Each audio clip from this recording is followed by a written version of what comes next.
নমস্কার বন্ধুরা, Bhadreswar study centre চ্যানেলে তোমাদের স্বাগতম। তোমাদের জন্য দারুণ একটি সুখবর, পোস্ট অফিসে নিয়োগ 2024-এর গুরুত্বপূর্ণ আপডেট দেব, যেখানে তোমাদের 72,156টি মতো শূন্য পদে নিয়োগ করা হবে। যেখানে যোগ্যতা মাধ্যমিক থেকে শুরু করে উচ্চ মাধ্যমিক যোগ্যতার প্রত্যেক প্রার্থীরাই কিন্তু আবেদন করতে পারবে তোমাদের এমটিএস পোস্টম্যান বা মেল গার্ড পদের জন্য। যেখানে তোমাদের বেতন 18,000 টাকা থেকে শুরু করে 56,900 টাকার মধ্যে বেতন থাকবে। ছেলে মেয়ে উভয়ই কিন্তু আবেদন করতে পারবে। এই ভিডিওর মাধ্যমে সম্পূর্ণ গুরুত্বপূর্ণ তথ্য থাকবে। আবেদনের তারিখ থেকে শুরু করে তোমাদের যোগ্যতা, নিয়োগ পদ্ধতি, পরীক্ষার সিলেবাস কি, সম্পূর্ণ বিস্তারিত তথ্য এই ভিডিওর মাধ্যমে জানতে পারবে। ভিডিওটা কিন্তু খুবই গুরুত্বপূর্ণ, তার জন্য ভিডিওটাকে স্কিপ না করে কমপ্লিট দেখো। কমপ্লিট ইনফরমেশন শুধুমাত্র তোমাদের জন্য। তো চলো মূল ভিডিওতে চলে যাচ্ছি। তো বন্ধুরা, আমি স্লাইডটা ওপেন করে নিয়েছি, সম্পূর্ণ ডিটেলস ইনফরমেশনটা তোমাদের দেবো। তার জন্য স্টেপ বাই স্টেপ দেখো, প্রত্যেকটা ইনফরমেশন তোমাদের জন্য কিন্তু খুব গুরুত্বপূর্ণ। তো দেখো, এখানে তোমরা সার্কেল রিপোর্টটা তোমরা দেখতে পাচ্ছ যে তোমাদের কোন কোন সার্কেলে কত পরিমাণে শূন্যপদ আছে। তো সার্কেলসগুলো তোমরা যখন দেখছো, তো এখানে দেখো ওয়েস্ট বেঙ্গলে পোস্টম্যানের জন্য 5,231টি মতো শূন্যপদ আছে, মেল গার্ডের জন্য 155টি মতো শূন্যপদ, এমটিএসের জন্য 3,744টি মতো শূন্যপদ। ঠিক তেমনি যদি তুমি নর্থ ইস্ট সার্কেলের দিকে যাও, সেখানে দেখো তোমাদের পোস্টম্যানের জন্য 581টি মতো শূন্যপদ, এবং মেল গার্ডের জন্য কিন্তু নর্থ ইস্টে কোনো শূন্যপদ নেই, এবং এমটিএসের জন্য 358টি মতো শূন্যপদ। ঠিক আছে, আসামের দিকে যাও, আমি 3টে স্টেট দেখছি, তোমরা তোমাদের মতো করে স্টেট কিন্তু দেখে নিতে পারো। দেখো স্টেটের ভ্যাকেন্সি অনুযায়ী আসামে দেখো 934টি মতো কিন্তু শূন্যপদ আছে পোস্টম্যানের জন্য। তারপরে তোমাদের মেল গার্ডের জন্য 73টি মতো শূন্যপদ, এবং এমটিএসের জন্য 747টি মতো শূন্যপদ। তো এবার তোমাদের এই ডেটা অনুযায়ী তোমাদের দেখে মনে হতে পারে যে স্যার শূন্যপদ তো ভালোই আছে, প্রায় 98,000 মতো টোটাল শূন্যপদ আছে পোস্টম্যান, মেল গার্ড এবং এমটিএস মিলিয়ে। কিন্তু এতগুলো শূন্যপদের কি আদৌ বিজ্ঞপ্তি প্রকাশিত হবে? একদমই নয়। এতগুলো মানে ভ্যাকেন্সির কখনোই বিজ্ঞপ্তি কিন্তু প্রকাশিত করবে না। আর এই যে ডেটাটা, এটা কিন্তু তোমাদের 2022-23-এর কিন্তু ডেটা। 2024-এর মেলালে কিন্তু আরও ভ্যাকেন্সি বেড়ে যাবে, কিন্তু এত বিজ্ঞপ্তি কখনোই পোস্ট অফিস রিলিজ করবে না। যেটা এক্সপেক্টেড রিলিজ করবে সেটা হচ্ছে প্রায় 72,000-এর কাছাকাছি কিন্তু তোমাদের রিলিজ করতে পারে। কারণ সবথেকে বড় কথা যে এখানে কিন্তু কিছু পার্সেন্টেজ চলে যাবে হচ্ছে তোমাদের যারা ডিপার্টমেন্টাল ক্যান্ডিডেটদের উদ্দেশ্যে চলে যাবে। ডিপার্টমেন্টাল যেসব ক্যান্ডিডেট আছে, তারা যারা প্রমোশন ভিত্তিতে যারা এইসব পোস্টগুলো পাবে, তো তাদের জন্য কিছু পার্সেন্টেজ চলে যাবে। তো এইখান থেকে যেসব অবশিষ্ট যে ভ্যাকেন্সি থাকবে, সেই ভ্যাকেন্সির কিন্তু বিজ্ঞপ্তি তোমাদের জন্য প্রকাশিত হবে। ওকে, তো বন্ধুরা, আমি পিডিএফটা ওপেন করে নিয়েছি, প্রত্যেকটা স্টেপগুলোকে ভালো করে ফলো করো। আমি সম্পূর্ণ ডিটেলস ইনফরমেশন তোমরা এই ভিডিওতে পাবে। শুধুমাত্র এই নোটিফিকেশান নয়, এই নোটিফিকেশানের সাথে সাথে তোমাদের আরও অন্যান্য তথ্যও কিন্তু আমি দেবো। সেগুলোর মাধ্যমে তোমরা কিন্তু জানতে পারবে যে তোমাদের কবে থেকে কি ভ্যাকেন্সি, কবে থেকে আবেদন শুরু হবে। তো দেখো, এখানে যেটা বলা হচ্ছে এই নোটিশটা, সেটা হচ্ছে পোস্ট অফিসের তরফ থেকে প্রকাশিত হয়েছে, filling up vacancies MTS postman mail guard for 2024 vacancy ইয়ারে। তো দেখো, 2 নম্বর কলমে যেটা বলা হয়েছে সেটা হচ্ছে from the reports receive from circles. অর্থাৎ বিভিন্ন সার্কেলস, তোমরা জিডিএসে আবেদন করেছো, অর্থাৎ বুঝতেই পেরে গেছো যে সার্কেলগুলো কী কী। যেমন ওয়েস্ট বেঙ্গল একটা সার্কেল, তারপরে হচ্ছে নর্থ ইস্ট একটা সার্কেল, আসাম একটা সার্কেল। তো এই রকম বিভিন্ন সার্কেলের কাছ থেকে কিন্তু রিপোর্ট কালেক্ট করা হচ্ছে যে কতগুলো ভ্যাকেন্সি পড়ে আছে। Some of vacancies postman, mail guard, এমটিএসের জন্য, যেখানে notified by the circle remain unfilled after completion of the examination appointment process. এবার তোমাদের একটা প্রশ্ন আসতে পারে যে স্যার এই যে remain unfilled after completion of examination appointment process, এই ব্যাপারটা কি বোঝাতে চাইছে? দেখো, postman, mail guard, MTS, mail guard, এইসব পোস্টের জন্য কি হয়, জিডিএস থেকে প্রমোশন হয়। ঠিক আছে, এগুলো কিন্তু ডাইরেক্ট রিক্রুটমেন্ট হয় না, জিডিএস থেকে প্রমোশন হয়। এবার এই জিডিএস থেকে প্রমোশনের মাধ্যমে তোমাদের তো এমনি প্রমোশন হয়ে যাবে না, তোমাদের তো একটা এক্সাম দিতে হবে, কম্পিটিটিভ যে একটা ডিপার্টমেন্টাল যে এক্সাম হয়, সেই ডিপার্টমেন্টাল এক্সাম দিতে হবে। তো এই ডিপার্টমেন্টাল এক্সাম নেওয়ার পরেও, এই পোস্টে প্রমোশন হওয়ার পরেও যে অবশিষ্ট ভ্যাকেন্সি পড়ে আছে, ঠিক আছে, যে অবশিষ্ট ভ্যাকেন্সি পড়ে আছে সেই ভ্যাকেন্সিগুলোকে এবার পূরণ করার জন্য নির্দেশ দেওয়া হয়েছে। দেখো এখানে বলা হচ্ছে the competent authority has decided that unfilled vacancies postman mail guard MTS 2023-এর যে vacancy including those vacancy which sub judice shall be added to the vacancy 2024, অর্থাৎ 2023-এর ভ্যাকেন্সি 2024-এ যেটা আছে তার মধ্যে সেটাকে ইনক্লুড করা হবে, করে নিয়ে একটা ভ্যাকেন্সি রিলিজ করতে হবে, যার জন্য to fill up the total vacancy as per the R prevailing in 2024। এই 2024-এর একটা সম্পূর্ণ ডেটা তৈরি করতে হবে, ঠিক আছে। আচ্ছা, কোথায় কত ভ্যাকেন্সি আছে আমি সেই ব্যাপারেও আমি আরও যাব। তারপরে দেখো 3 নম্বর পয়েন্টে যেটা বলা হয়েছে, the competent authority has further decided that any vacancies that may remain Anfield, যদি তারপরেও যদি কোনো রকম আনফিল্ড পজিশনে কোনো ভ্যাকেন্সি থেকে যায় তাহলে সেক্ষেত্রে after the examination appointment process 2024 vacancy year completed, অর্থাৎ 2024-এর মধ্যে ডিপার্টমেন্টালভাবে এক্সাম কমপ্লিট করার পরেও যদি যে ভ্যাকেন্সিগুলো অবশিষ্ট থেকে যাবে সেই ভ্যাকেন্সিগুলোকে কি বলা হচ্ছে, will be reported to the Staff Selection Commission. এইখানটাই হচ্ছে তোমাদের জন্য শূন্যপদ থাকছে এবং তোমাদের জন্য সুখবর থাকছে যারা কোনো চাকরি করে না, ঠিক আছে, যারা ফ্রেশার ক্যান্ডিডেট তাদের জন্য সুখবর। তো এই জায়গাটায় বলা হচ্ছে যে will be reported to the Staff Selection commission for recommending candidate through the open recruitment examination. এই যে ওপেন রিক্রুটমেন্ট এক্সামিনেশন এটা কোথায় হয়, যারা ফ্রেশারদের যে রিক্রুট করে সেটা, ঠিক আছে। অর্থাৎ এসএসসি কিন্তু এই ব্যাপারটাকে কিন্তু সম্পূর্ণ যে আনফিল্ড যে ভ্যাকেন্সিগুলো আছে সেগুলোকে পূরণ করবে।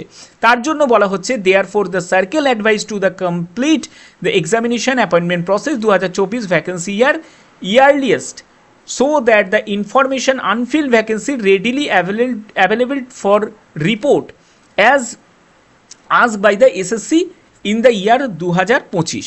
তো এইখানে এটাই বোঝাতে চাইছে যে যা ভ্যাকেন্সি থাকবে সেগুলোকে যে মানে ডিপার্টমেন্টালভাবে যা পোস্টে যা রিক্রুট হওয়ার সেটা হয়ে যাওয়ার পরে যে অবশিষ্ট যে রিমেন পজিশনে যেটা থাকবে সেই অবশিষ্ট অংশটাকে কি হবে, ভ্যাকেন্সির অবশিষ্ট অংশটাকে সেটাকে পূরণ করা হবে ওপেন মার্কেট রিক্রুটমেন্টের মাধ্যমে, যেখানে কিন্তু তোমরা যারা ফ্রেশার ক্যান্ডিডেট তারা আবেদন করতে পারবে।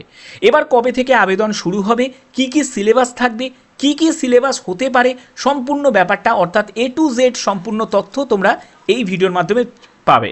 তার জন্য অবশ্যই আমি স্লাইডে চলে যাব, সেই স্লাইড থেকে তোমাদের ডিটেলসটা বুঝিয়ে দেবো। তো এখানে তোমরা যারা আবেদন করবে তাদের ক্ষেত্রে এখানে এজ কি প্রয়োজন, এজের ক্ষেত্রে যে ক্রাইটেরিয়াটা দেওয়া হয়েছে সেটা হচ্ছে পোস্টম্যানের জন্য 18 থেকে 27 বছরের মধ্যে বয়স হতে হবে, আর মেল গার্ডের জন্য তোমার বয়স হতে হবে 18 থেকে 27 বছরের মধ্যে, অর্থাৎ এই দুটি পোস্টের জন্য 18 থেকে 27 বছর। এটি হচ্ছে ইউআর ক্যান্ডিডেট, যারা ইডাব্লিউএস ক্যান্ডিডেট তাদের ক্ষেত্রে। তুমি যদি একজন SC ST ক্যান্ডিডেট হয়ে থাকো তাহলে তোমার ক্ষেত্রে বয়স হয়ে যাবে 18 থেকে 32 বছর, আর তুমি যদি একজন ওবিসি ক্যান্ডিডেট হয়ে থাকো তাহলে তোমার ক্ষেত্রে বয়স হয়ে যাবে 18 থেকে 30 বছর। তাহলে তুমি কিন্তু পোস্টম্যান আর মেল গার্ড পোস্টের জন্য আবেদন করতে পারবে। মাল্টিটাস্কিং পোস্টের জন্য দেখো 18 থেকে 25 বছর হচ্ছে তোমার বয়স, এটি ইউআর আর ইডাব্লিউএস দের ক্ষেত্রে বলা হচ্ছে। তুমি যদি SC ST ক্যান্ডিডেট হয়ে থাকো তাহলে তোমার ক্ষেত্রে বয়স হচ্ছে 18 থেকে 30 বছর, তুমি যদি ওবিসি ক্যান্ডিডেট হয়ে থাকো তাহলে তোমার ক্ষেত্রে বয়স হচ্ছে 18 থেকে 28 বছর। যদি হয়ে থাকে তাহলে তুমি আবেদন করতে পারবে। এছাড়া যারা পিডাব্লিউবিডি যারা ক্যাটেগরি থেকে আছো তারাও কিন্তু এখানে আবেদন করতে পারবে, কোনো অসুবিধা নেই। এখানে বেতন লেভেল কত থাকবে, দেখো পোস্টম্যানের জন্য লেভেল 3 অনুযায়ী 21,700 টাকা থেকে 69,100 টাকার মধ্যে বেতন থাকবে। মেল গার্ডের জন্য লেভেল 3 অনুযায়ী 21,700 টাকা থেকে 69,100 টাকার মধ্যে বেতন থাকবে, এবং মাল্টিটাস্কিং স্টাফ MTS এর জন্য লেভেল 1 অনুযায়ী 18,000 টাকা থেকে 56,900 টাকার মধ্যে বেতন থাকবে। এখানে দেখো তোমাদের পোস্টম্যান মেল গার্ডের ক্ষেত্রে তোমাদের যোগ্যতা যেটি চাওয়া হয়েছে, দেখো উচ্চ মাধ্যমিক পাস। তুমি যদি উচ্চ মাধ্যমিক পাস করে থাকো তাহলেই তুমি কিন্তু আবেদন করতে পারবে। এখানে কোনো পার্সেন্টেজ অফ মার্কসের কোনো প্রয়োজন নেই, তুমি আর্টস থেকে পাস করো বা সায়েন্স নিয়ে পাস করো বা কমার্স নিয়ে পাস করো, উচ্চ মাধ্যমিক পাস হলেই কিন্তু অ্যাপ্লাই করা যাবে। এখানে তোমাদের লোকাল ল্যাঙ্গুয়েজের কথা বলা হচ্ছে, অর্থাৎ তুমি যে পোস্টাল সার্কেলে আবেদন করবে, অর্থাৎ ওয়েস্ট বেঙ্গল সার্কেল, ওয়েস্ট বেঙ্গলের কি বাংলা ল্যাঙ্গুয়েজ, তো সেই লোকাল ল্যাঙ্গুয়েজে কিন্তু তোমাদের মাধ্যমিক এবং উচ্চ মাধ্যমিকে অন্যতম সাবজেক্ট হিসাবে কিন্তু থাকতে হবে সেই বাংলা ল্যাঙ্গুয়েজ, ঠিক আছে। তো সেটা কিন্তু তোমাদের চেক করা হবে এবং তোমাদের knowledge of working on computer অর্থাৎ কম্পিউটারের বেসিক নলেজ, একদম বেসিক 3 মাস হোক 6 মাস হোক, বেসিক কম্পিউটারের নলেজটাও কিন্তু তোমাদের প্রয়োজন যারা যারা পোস্টম্যান মেল গার্ড পোস্টের জন্য আবেদন করবে। পরবর্তী দেখো এমটিএসের জন্য কিন্তু কম্পিউটারের যোগ্যতার কোনো প্রয়োজন কিন্তু নেই, এখানে কোনো কম্পিউটার যোগ্যতার রিকোয়ারমেন্ট নেই। এখানে যেটা প্রয়োজন সেটা হচ্ছে শুধুমাত্র মাধ্যমিক পাস। তুমি যদি মাধ্যমিক পাস করে থাকো তাহলেই কিন্তু এমটিএস পদের জন্য তুমি অ্যাপ্লাই করতে পারবে। এবার দেখো সিলেবাস নিয়ে একটা কিন্তু অনেক বড় কিন্তু সমস্যা আছে, যেহেতু এসএসসি এবারে কিন্তু কন্ডাক্ট করছে সম্পূর্ণ এক্সামিনেশন প্রসেসটা, যেহেতু এসএসসি কন্ডাক্ট করবে, তো এটা কিন্তু বোঝাই যাচ্ছে যে এসএসসি কিন্তু এমটিএস এর মতো করেই কিন্তু এক্সাম সিলেবাসটা কিন্তু মেনটেন করবে, ঠিক আছে। যেরকম এসএসসি এমটিএস যেরকম নেয়, যেখানে তোমরা দেখতে পাচ্ছ টায়ার 1-এ তোমাদের numerical mathematical ability 20 questions 60 marks থাকছে, তারপরে হচ্ছে রিজনিং অ্যাবিলিটির ওপর দেখো 20 কোশ্চেন 60 মার্কস থাকবে, অর্থাৎ 40 কোশ্চেন তোমাদের 120 মার্কসের পরীক্ষা 45 মিনিট সময় পাবে। তারপরে এখান থেকে কোয়ালিফাই করার পরে তারপরে তোমরা আসবে টায়ার 2-তে আসবে, যেখানে জেনারেল অ্যাওয়ারনেস 25 কোশ্চেন 75 মার্কস, তারপরে ইংলিশ ল্যাঙ্গুয়েজ অ্যান্ড কম্প্রিহেনশনে তোমাদের 25 কোশ্চেন্স 75 মার্কস, 50 কোশ্চেন 150 মার্কসের পরীক্ষা 45 মিনিট সময় পাবে। দেখো আমি পরীক্ষার সিলেবাসটা নিয়ে কিন্তু আমি তোমাদের বলছি যে 50% কিন্তু চান্স আছে, যেহেতু এসএসসি যেহেতু এই রিক্রুটটা সম্পূর্ণ করবে তোমাদের, যেটা আমি তোমাদের দেখিয়েও দিয়েছি নোটিশে যেরকম মেনশন করা আছে, তো সেক্ষেত্রে এটা কিন্তু চান্স আছে যে এমটিএস এবং তোমাদের যে পোস্টম্যান মেল গার্ডের এটা কিন্তু সম্পূর্ণ আলাদাভাবে কিন্তু করার, ঠিক আছে। কিন্তু সিলেবাস কিন্তু এটাকে মেনটেন করতে পারে, কিন্তু ফার্দার যদি কোনো পরিবর্তন হয় বা যদি আমি কোনো ইনফরমেশন পাই তাহলে অবশ্যই কিন্তু তোমাদের সেটা জানিয়ে দেবো। আমার চ্যানেলের মাধ্যমে তোমরা সবার আগে সেই ইনফরমেশনটা পেয়ে যাবে। পরবর্তী দেখো তোমাদের পোস্টম্যান মেল গার্ডের ক্ষেত্রে দেখো টায়ার 1 থাকবে, যেখানে তোমাদের জেনারেল ইন্টেলিজেন্স 25 কোশ্চেন 50 মার্কস থাকছে, তারপরে general awareness 25 question 50 marks, quantitative aptitude 25 question 50 marks, তারপরে ইংলিশ কম্প্রিহেনশন সেখানে 25 কোশ্চেন 50 মার্কস, 100 কোশ্চেন 200 মার্কসের তোমাদের পরীক্ষা 60 মিনিট সময় পাবে, ঠিক আছে। নেগেটিভ মার্কিং থাকবে 0.5 মার্কসের তোমাদের নেগেটিভ মার্কিং থাকবে। পরবর্তী হচ্ছে তোমাদের টায়ার 2, যেখানে তোমাদের কিন্তু এরকম কিন্তু তোমাদের কোশ্চেনের সেট থাকবে, যেটা হচ্ছে তোমাদের ম্যাথামেটিক্সের ওপর 30 কোশ্চেন থাকবে, তারপরে তোমাদের রিজনিং এর ওপর তোমাদের 30 কোশ্চেন থাকবে, যেখানে 60 কোশ্চেন, এখানে 180 মার্কসের তোমাদের পরীক্ষা হচ্ছে। তারপরে তোমরা মডিউল সেকশন 2-তে চলে যাবে, যেখানে হচ্ছে ইংলিশের ওপর 40 কোশ্চেন থাকবে এবং তোমাদের জেনারেল অ্যাওয়ারনেসের ওপর 20 থাকবে, এখানে 60 কোশ্চেন থাকবে, 120 মার্কস থাকছে। এরপরে তোমাদের কম্পিউটার নলেজেরও কিন্তু একটা টেস্ট হতে পারে, কারণ এখানে যেহেতু তোমাদের কম্পিউটারের যোগ্যতা চাওয়া হয়েছে এমটিএস এবং পোস্টম্যান এবং মেল গার্ডের জন্য, তো এটা কিন্তু তোমাদের থাকতে পারে।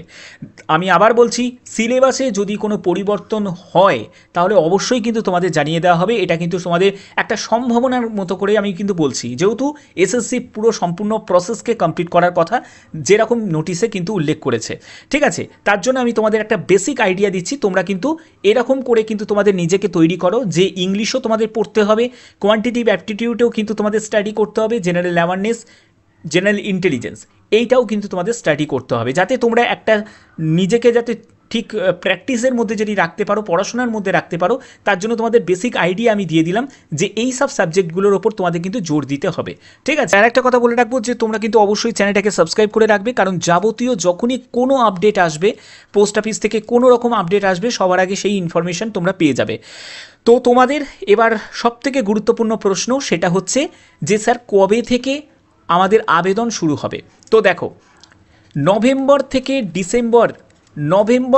ডিসেম্বর 2024-এ তোমরা কিন্তু একটা নোটিশ কিন্তু পেয়ে যাবে, ঠিক আছে, যে কি হতে চলেছে বা কবে থেকে তোমাদের আবেদন শুরু হবে বা এই ব্যাপারে কি ভাবনা চিন্তা হচ্ছে, এই রিগার্ডিং একটা নোটিশ কিন্তু তোমরা পেয়ে যাবে। সেটা এসএসসির তরফ থেকে যদি নাও পাও, তোমরা পোস্ট অফিসের তরফ থেকে কিন্তু পেয়ে যাবে, কারণ তাদের এমপ্লয়মেন্ট যে গেজেট যে নোটিফিকেশনটা যারা প্রকাশিত করে, সেখানে কিন্তু সবার আগে সেই ইনফরমেশনটা প্রোভাইড করা হবে।